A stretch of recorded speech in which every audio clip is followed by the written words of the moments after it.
আগামী জাতীয় সংসদ নির্বাচনে বিএনপির প্রার্থী তালিকা ঘোষণার পর নাটোরের লালপুরের গৌরীপুরে দুপক্ষের মধ্যে সংঘর্ষের ঘটনা ঘটেছে।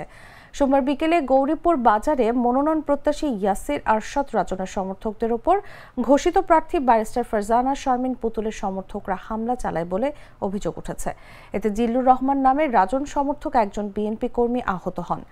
জানা যায়, বিএনপি মহাসচিব মির্জা ফখরুল ইসলাম আলমগীর ঘোষিত তালিকায় নাটোর 1 আসনে পুতুলের নাম আসে। এই ঘটনার পর রাজনপন্থীরা গৌরীপুর বাজারে মিছিল সমাবেশ ও রাতে মহাসড়কে টায়ার জ্বালিয়ে বিক্ষোভ করে পুতুলের মনোনয়ন বাতিলের দাবি জানান।